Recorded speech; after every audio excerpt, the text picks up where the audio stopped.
नमस्कार जय जगन्नाथ।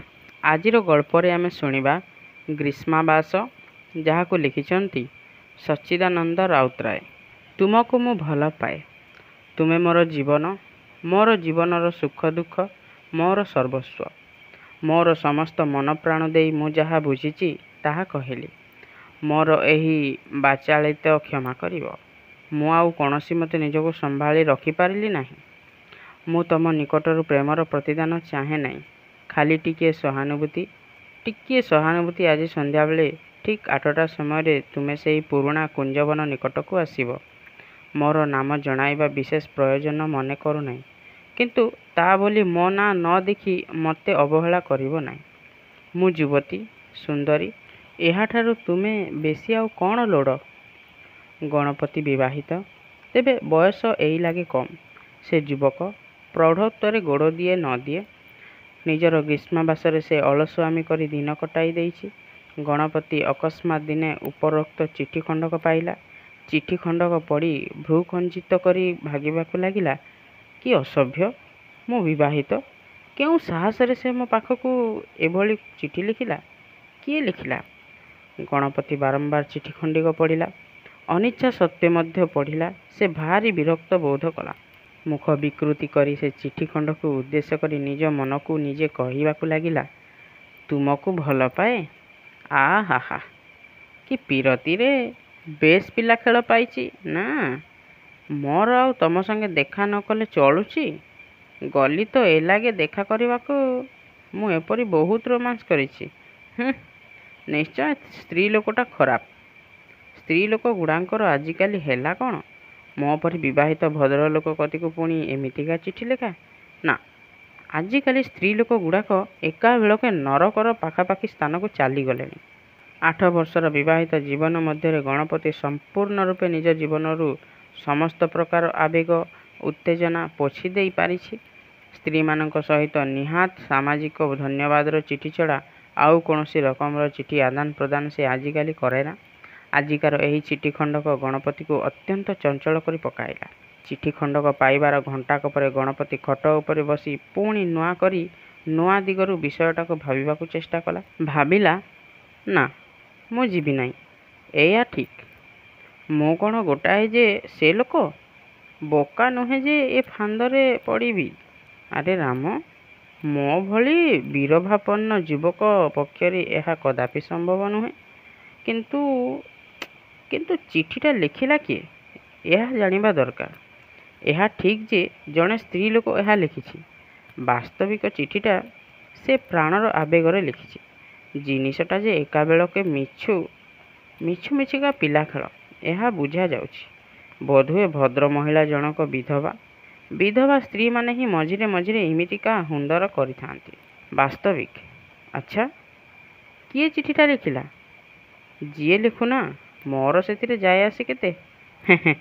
मो बाबा सहज मनीष नुहे। गणपति कौनसी मते गोटाए स्थिर सिद्धांत पहुँची पारिला नहीं।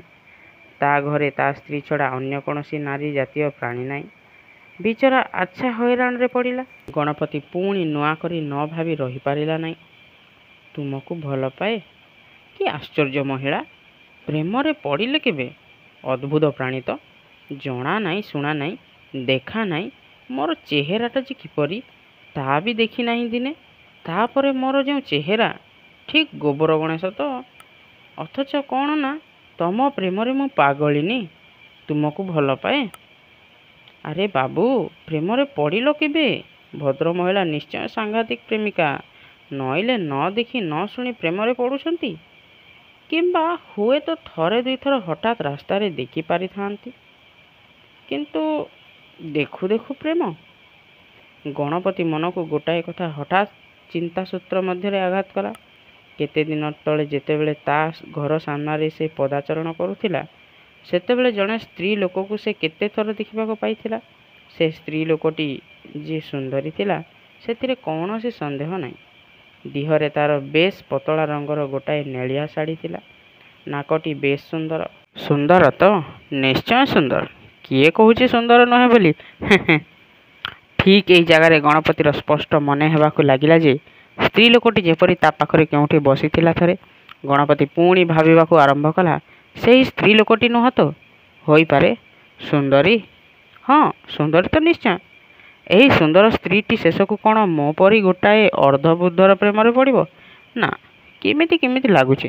ବିଷୟଟା ଖୁବ୍ ସୁବିଧାଜନକ ବୋଲି ତା ମନେ ହେଉନାହିଁ। ଦ୍ୱିପହର ସମୟରେ ଖାଇଲା ଠେଇଁ ଗଣପତି ତାର ସ୍ତ୍ରୀର ମୁହଁକୁ ବୋକାଙ୍କ ଭଳି ଚାହିଁ ଭାବିବାକୁ ଲାଗିଲା। ସେ ଲେଖିଛି, ସେ ଯୁବତୀ ଆଉ ଦେଖିବାକୁ ଖୁବ୍ ସୁନ୍ଦରୀ, ତେବେ ବୁଢ଼ୀ ନୁହଁ। ଆଉ ଭଲ କରି ଦେଖିବାକୁ ଗଲେ ମୋର ବି କ'ଣ ଏମିତି ବୟସ ହୋଇଯାଇଛି ଯେ?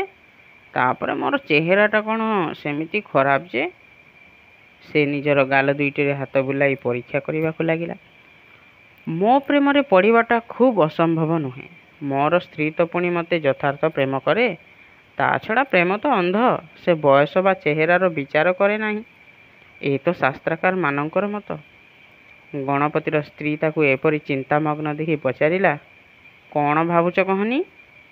ଗଣପତି ଯେତେ ଦୂର ପାରେ ଗମ୍ଭୀର ହୋଇ ସାରିଲା, ଭାବୁନି କିଛି। ମୋ ମୁଣ୍ଡଟା ଆଜି କାହିଁକି ଅଳ୍ପ ଅଳ୍ପ ବଥା ହେଉଛି ମ? ଗଣପତି ପୁଣି ସବୁ କଥା ନୂତନ କରି ଭାବିବାକୁ ଆରମ୍ଭ କରିଦେଲା।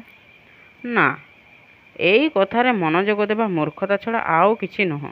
କିନ୍ତୁ ଗଣପତି ଯେତେ ଯୁକ୍ତିତର୍କ ଖର୍ଚ୍ଚ କରି ପ୍ରେମପତ୍ରଟାକୁ ଉଡ଼ାଇ ଦେବାକୁ ଚେଷ୍ଟା କଲା, ତାହା ସେତେ ତା ମନ ଭିତରେ ଆସନ ମାଡ଼ି ବସି ରହିଲା। ଖାଇସାରି ସେ ବିଛଣାରେ ଆଶ୍ରୟ ନେଲା। ଚିନ୍ତା ପରେ ଚିନ୍ତା ଆସି ତାକୁ ଅସ୍ଥିର କରି ପକାଇଲା। ସେ ଭାବିବାକୁ ଆରମ୍ଭ କଲା, କିନ୍ତୁ ସେ ନିଶ୍ଚୟ ମୋ ପାଇଁ ସେଠାରେ ଅପେକ୍ଷା କରିବ। ମୋତେ ନ ଦେଖି ବିଚାରୀର ମନଟା କିପରି ଛଟପଟ ହୋଇ ଉଠିବ। ବିଚାରୀ ନୈରାଶ୍ୟରେ ଏକାବେଳକେ ଶୁଖିଲା ଲତାଟି ପରି ଝାଉଁଳି ପଡ଼ିବ। ନା, ମୁଁ ଅନ୍ତତଃ ପକ୍ଷରେ ଥରେ ଯିବି। ଗଣପତି ଗୋଟାଏ ନୂଆ ଭଙ୍ଗୀରେ ନିଜର ଚଞ୍ଚଳ ମନକୁ ସାନ୍ତ୍ୱନା ଦେବାକୁ ଚେଷ୍ଟା କଲା। ମୋର ଯଦିଚ ଯିବା ପାଇଁ ସେତେ ଆଗ୍ରହ ନାହିଁ, କିନ୍ତୁ ତଥାପି ଦୂରରୁ ଦେଖି ଆସିଲେ ଦୋଷ କ'ଣ ହେବ? ସେ କିପରି ଥରେ ଦେଖିବାକୁ ହେବ। ଆଉ ତାକୁ ଦେଖିଲେ ନିଶ୍ଚୟ ବେଶ୍ ମଜା ହେବ। ନିର୍ଦ୍ଦୋଷ ଆନନ୍ଦ ଆପତ୍ତିଜନକ ନୁହେଁ?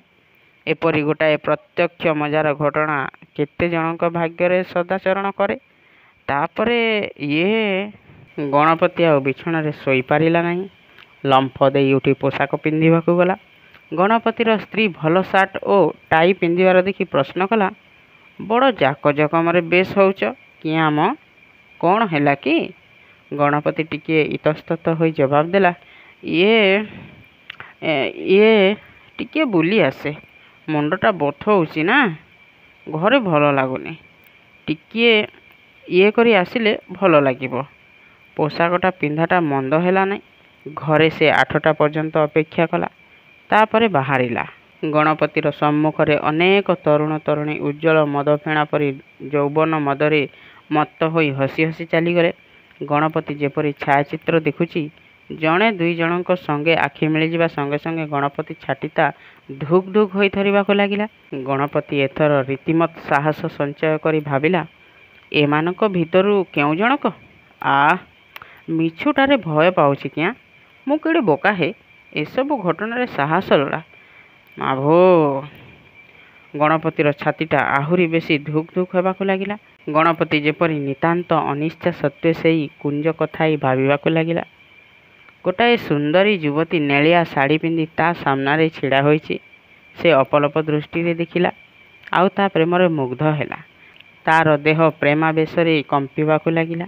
ଭୀରୁଙ୍କ ପରି ସେ ତରୁଣୀ କତିକୁ ଆଗେଇ ଗଲା। ତାପରେ ଅକସ୍ମାତ୍ ତାର ବ୍ୟଗ୍ର ବାହୁ ପାଶରେ।